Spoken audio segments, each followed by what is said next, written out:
네, 안녕하세요. 오늘은 제가 정말로 감명 깊게 읽었던 책 7권을 소개해 드리려고 합니다. 제가 읽었던 책 중에서 정말 손에 꼽을 정도로 인상 깊은 책이었고요. 이 책을 읽어보시면 후회하지 않으실 겁니다. 실제로 제 인생을 많이 바꿨습니다. 왼쪽부터 차례대로 감정 독재, 미움받을 용기, 설득의 심리학, 부의 추월 차선, 오리지널스, 12가지 인생의 법칙, 이렇게 살아가도 괜찮은가입니다. 그럼 차례대로 리뷰해 보겠습니다. 먼저 감정 독재라는 책인데요. 저자는 강준만이라는 사람입니다. 이 책은 심리학 책이에요. 심리학에 나오는 여러 가지 사례들을 들면서 왜 우리가 감정의 지배를 받고 있는가를 설명해 주는 건데, 우리가 실제로 세상을 살면서 많은 감정적 실수를 범하잖아요. 왜 나중에 후회할 선택을 하는데 어떤 유혹에 이끌려서 비싼 물건을 섭섭 사버린다든지, 아니면 갑자기 충동을 못 이겨서 엄청난 일을 저지른다든지, 그런 행동을 하는 이유를 설명해 줍니다. 제가 이 책을 읽고서 약간 난 이후로부터는 감정을 스스로 제어를 많이 해야겠다는 생각을 했어요. 네, 그리고 그러니까 결과적으로 우리의 오류들을 스스로 잡아줌으로써 우리가 오류를 더 범하지 않게 해주는 그런 책입니다. 저는 이 책을 읽고 감정에 대해 매우 경계를 하고 있고요. 감정을 잘 다스리는 사람이 되려고 하고 있습니다. 그럼 나중에 후회하지 않는 선택을 할 수 있다고 생각해요. 네, 다음 책입니다. 미움받을 용기입니다. 이 책은 워낙 유명해가지고 한 번씩 읽어보셨을 것 같은데, 이거는 아들러 심리학을 주로 다룬 내용이죠. 청년과 철학자가 나오는데, 둘이 청년이 철학자에게 질문을 하고 철학자가 답을 하는 그런 방식으로 전개가 됩니다. 제가 이 책에서 가장 감명을 받은 것은 타인의 시선이나 인정 욕구, 그런 것이 사실 아무런까지는 아니지만 큰 의미가 없다는 것을 깨달았습니다. 제가 여기서 특히 강조하는 타인의 과제와 나의 과제를 분리하라라는 이 가르침을 실천하고 있는데, 그렇게 됨으로써 저는 생활에서 좀 더 인간관계를 편하게 할 수 있었지 않나 싶습니다. 그리고 제가 지금의 엄청난 자신감을 갖게 된 원동력이기도 하고요. 네. 일단은 이 처음에 읽었을 때 되게 충격적이었습니다. 상대방하고 거의 절교를 하고 왕따가 되라 약간 이렇게 얘기하는 것 같아가지고 좀 충격을 먹었었는데, 꼭 그런 꼭 그렇게 얘기하는 건 아니고요. 되게 마이웨이로 살아가라라고 얘기하는 것 같아요. 그래서 제목이 미움받을 용기입니다. 타인에게 미움받을 용기가 있어야지 행복해진다라는 걸 얘기하는 거죠. 네, 다음 책은 설득의 심리학입니다. 이 책은 집에 있었어요. 이 책은 집에 있어가지고 제가 어렸을 때 그냥 집에 책이 있나 하고서 읽어봤는데, 제가 중학생 때 읽고 저는 심리학자의 길을 꿈꿨습니다. 이 책은 정말 대단해요. 이 책은 실제로 대학 심리학 교재이기도 하고요. 네, 이거는 어떤 내용이냐면, 이게 모든 인간사에서 조금 심리를 이용함으로써 상대방하고 나와의 약간의 이득을 취하는 그런 무수한 많은 내용들을 담고 있는데, 예를 들면 여기 사례에 나왔던 것 중에 한 번 물러서는 게 있죠. 예를 들면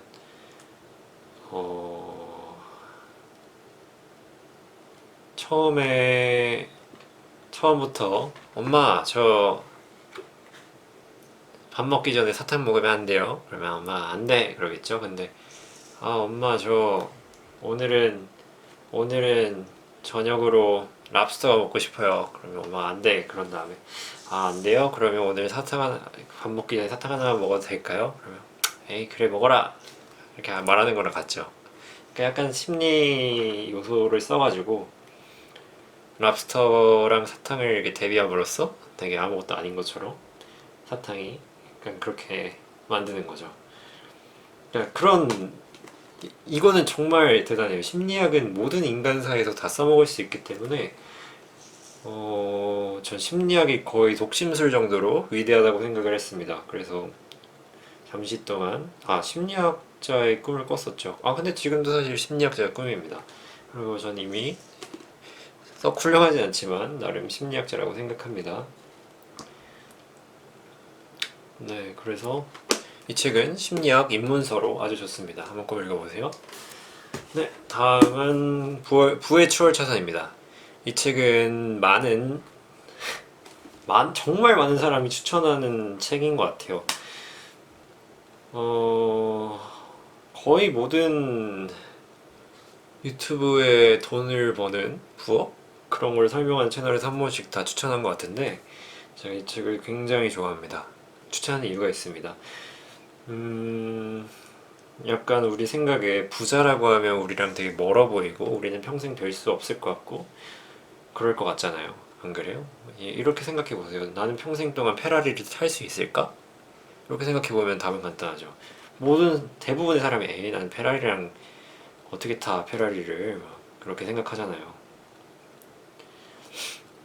근데 이 책은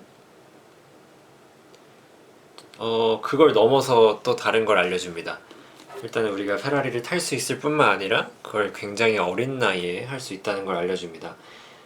우리가 보통 부자가 되는 방법은 잘 저축을 해가지고 은퇴 전까지 차곡차곡 돈을 꾸준히 모아서 나중에 모은 돈으로 좋은 노후를 대비하자라는 것이 일반적인 추세잖아요.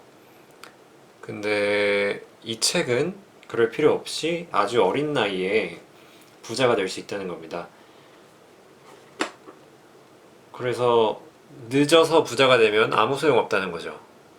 늦어서 부자 되면 뭐 할 겁니다. 뭐 할 겁니까? 그래서 이 제목이 부의 추월 차선인 이유가 우리는 부의 추월 차선을 타면서 엄청나게 빨리 부자가 되라는 거죠. 제가 이 책을 읽고서 꿈이 또 사업가가 생겼습니다. 저는 꿈이 여러 개예요. 그래서 이 책도 꼭 한번 읽어보시기 바랍니다. 우리의 경제관을 바꿔줄 책입니다. 네, 다음은 오리지널스입니다. 이 책은 반항의 가치를 재조명합니다. 반항이라고 하면 우리 사회에서는 굉장히 나쁘게 생각하잖아요. 물론 말 자체에 약간 나쁜 어감이 있습니다만 이 반항을 하면 이 반항을 한 사람들이 세상을 결국 바꾼다는 내용입니다. 그게 어떻게 가능하냐면 예를 들면 이 책에 사례가 나옵니다. 어떤 회사의 이직률을 조사했더니 크롬을 쓰는 사람하고 인터넷 익스플로러를 쓰는 사람하고 퇴사율을 비교해봤더니 익스플로러 쪽이 높았다라는 신기한 결과가 있어요. 사실 익스플로러를 쓰는지 크롬을 쓰는지 퇴사랑 뭔 상관이야 라고 생각하실 수 있는데 익스플로러는 윈도우를 설치하면 기본적으로 깔려있는 프로그램입니다. 하지만 크롬을 별도에 설치를 해야 돼요. 그러니까 근데 인터넷 익스플로러는 굉장히 복잡하고 이게 다루기 어렵습니다. 다루기 어렵다기보다는 되게 불편합니다. 다루기. 네, 크롬은 되게 편리하죠. 그러니까 우리는 두 가지의 사람이 있는 겁니다. 하나는 불편함을 그냥 감수하고 그냥 익스플로러를 쓰는 사람. 두 번째는 불편함을 우리가 직접 스스로 해결하고 크롬으로 바꾸는 사람. 근데 익스플로러에서 이직률이 더 높았다는 거는 크롬을 쓰는 사람들은 자신의 업무 환경이 마음에 들지 않을 때 익스플로러에서 크롬으로 바꾼 것처럼 뭐 상사에게 제의를 하거나 그래서 업무 환경을 나에게 맞춰갔던 반면에 익스플로러에 쓰는 경우에는 이 회사에 마음에 안 드는 일이 있어도 그냥 참고 넘어가다가 그게 달했을 때 퇴사를 한다 이런 내용입니다. 되게 흥미로운 연구 결과였고요. 그래서 뭐 사실상 세상을 바꾸는 거는 이 시대의 불편함을 깨닫고 바꾸려고 하는 사람들이 세상을 바꾼다는 것을 알게 해준 좋은 책입니다. 저는 어렸을 때부터 약간 되게 상대방 말에 문점을 딱 캐치해가지고 상대방이 틀린 말하면 이렇게 잡아내고 하는 그런 반항기가 약간 있었어요. 막 남들한테 막 그냥 적당히 못 넘어가고 맨날 아닌 건 아니다라고 이렇게 얘기하는 반항기가 있었는데 이 책이 참 마음에 들었습니다. 저를 약간 지지하는 책이었어요.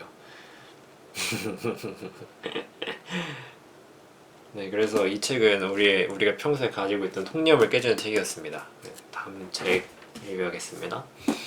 이 책은 12가지 인생의 법칙입니다. 이 책은 조던 피터슨이라는 굉장히 유명한 심리학자가 쓴 책인데 사실상 읽어보면 심리학 책은 아닙니다.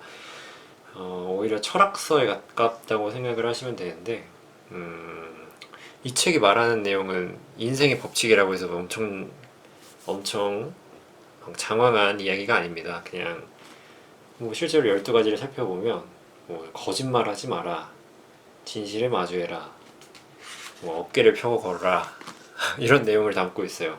어이가 없죠. 그러니까 누가 몰라? 아니 누가 거짓말하지 말라는 걸 몰라? 근데 그 이유를 굉장히 자세한 설명과 적당한 예시를 주고 설명을 해요. 처음에는 제가 이 책을 보고 약간 실망했어요. 처음에는 내가 원한 건 이게 아니었는데 하면서 약간 실망을 했는데 두 번 읽고 세 번 읽다 보니까 이 책에서 하는 말들이 진짜 사소하지만 정말 중요한 것들이었구나라는 걸 알려줍니다. 사실 요런 내용들은 가정교육에서 보통 교육을 받습니다. 하지만 요즘 최근에 들어서 맞벌이 부부가 늘어나고 이 가정이라는 공동체가 약화됨에 따라서 이러한 기본적인 것조차 배우지 못한 어른들이 늘어나고 있습니다. 그러다 보니까 이러한 메시지가 다시 한번 우리 현대사회에 영향을 주고 있다는 거죠. 그래서 굉장히 좋았습니다. 그리고 여러 가지 신화랑 뭐 성경에 나오는 이야기들을 우리 삶에 적용하고 우리가 아주 고대부터 있었던 습관이나 아니면 무슨 관습 같은 거는 그 다 나름의 이유가 있다. 다 구시대적 발상이 아니다. 정말 보수적 가치를 재조명하는 책입니다. 우리가 정말로 건강하게 살고 싶다면 먼저 멋진 사람이 되라. 이렇게 얘기한 책입니다. 한번 꼭 읽어보세요. 만약에 자신의 삶의 목적이 없다고 생각하면 꼭 읽어보세요. 네, 다음은 이렇게 살아가도 괜찮은가입니다. 이 책은 철학서입니다. 피터 싱어라는 굉장히 유명한 철학자가 쓴 책이고요. 우리가 사실상 돌이켜봤을 때 도덕적 가치에 대해 굉장히 낮아졌다고 생각을 해요. 예전만큼 도덕적 가치가 주목을 받지 못하는 시기에서 왜 우리가 도덕적으로 살아야 하는지 아무도 보지 않음에도 아무도 몰라요. 내가 도덕적으로 했는지 안 했는지 아무도 몰라. 근데도 도덕적으로 살아야 하는 이유를 알려줍니다. 제가 여기서 특히 인상 깊었던 점은 우리가 도덕적으로 타락했는지도 잘 모릅니다. 우리 사람들은 우리가 되게 악하게 살고 있지만 그걸 악한지 몰라요. 왜냐면 너무 도덕적 타락이 돼가지고 남을 조금 속이는 거는 뭐 적당히 괜찮다 생각하고 자기 스스로 합리화하고 그렇게 사는 시대에 이런 도덕적 가치를 재조명함으로써 우리 사회를 좀 더 도덕적으로 만드는, 그리고 윤리적 가치를 재조명함으로써 우리 사회를 약간 머리를 한 대 치는 그런 책입니다. 그리고 이 책에서 또 인상 깊었던 거는 이 내 사익하고 그 공익이 부딪힐 때,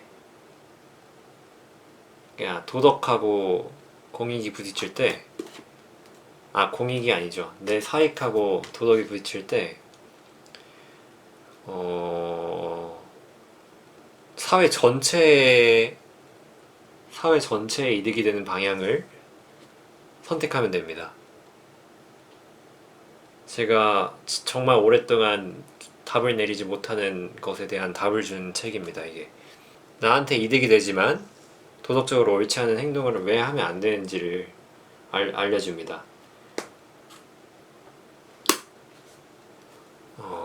그래서 저는 오랫동안 내리지 못했던 답을 이 책에서 찾았고요. 사실 이건 철학서기 때문에 이게 별로 재미없습니다. 근데 삶에서 내가 정말 박하사탕 노래 아시죠? 박하사탕 노래 나 돌아갈래 내 어릴 적 꿈에 그것으로 어렸을 때 순수했던 시절을 찾고 싶으면 어렸을 때 그 도덕심을 찾고 싶으면 이 책을 읽어보세요. 네, 오늘 이렇게 7가지 책들을 리뷰해봤는데요. 이것 말고도 좋은 책이 엄청 많아요. 근데 제가 굉장히 인상 깊게 읽었던 책들입니다, 저거는. 사실 사람마다 책을 아예 안 읽는 사람은 없을 거라 생각해요. 아니, 있나? 아무튼 그래서 만약에 책을 읽고 싶은데 무슨 책을 읽지 싶으시면 제가 오늘 추천한 책들을 읽어보시기 바랍니다. 하지만 독서에 익숙하지 않으신 분들이나 별로 좋아하지 않는 사람은 저런 책을 읽다가 벌써 거부감이 생길 수 있으니까 좀 더 쉬운 책 먼저 읽으시고 나중에 저런 책 읽으시기 바랍니다. 네, 그러면 오늘은 책 리뷰 해봤고요. 시청해주신 분들 감사드립니다.